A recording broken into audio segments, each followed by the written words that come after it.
ভয়ঙ্কর বন্যা পরিস্থিতির চিত্র উঠে এলো খোয়াই থেকে। ইতিমধ্যে বিপদ সীমা ছাড়িয়েছে খোয়াই নদী, প্লাবিত হচ্ছে খোয়াই শহর সহ বিস্তীর্ণ এলাকা। রাস্তায় উপচে পড়ছে তীব্র জলোচ্ছ্বাস। জলের তোড়ে ভেঙে গেছে রাস্তার পাকা রিটার্নিং ওয়াল। জলের তোড়ে একে একে গ্রাস হয়ে যাচ্ছে বিভিন্ন জনপদ। ধান ক্ষেত যেন সমুদ্র, সিমেন্টের ঢালাই রাস্তার নেই কোনো অস্তিত্ব। খোয়াই পুর পরিষদের খামখেয়ালির দিকে নিশানা করেছেন সাধারণ মানুষ। সব মিলিয়ে ভয়ঙ্কর চিত্র খোয়াইয়ে।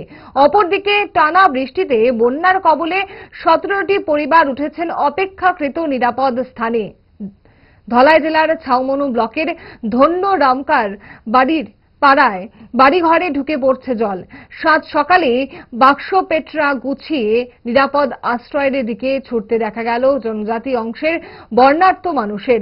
অভিযোগ, প্রশাসন থেকে বিধায়ক কারোর কোনো হদিশ পাননি স্থানীয় আর্ত মানুষ।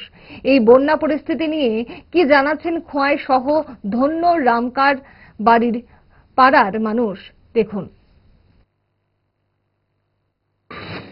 করবো না করবো অতভঙ্গ পুরো পরিষদের ভূমিকা নিয়ে কি বলবেন? পুরো পরিষদের ভূমিকা হচ্ছে ওখানে তার ভূমিকা আছে, কিন্তু আগে তো এই ধরনের ভূমিকা ছিল না।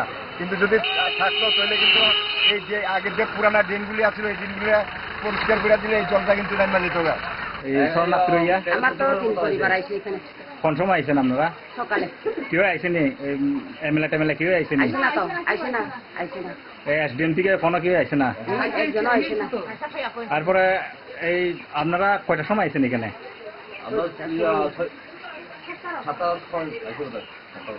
7টার সময় আইছেন? তাহলে এখনো কেউ আইসে না, দেখা করতো না? আইছে না, আইছে না। আমার তো পুরা ঘর ভিতরে উদুর উদুর হইছে জল। এই জল।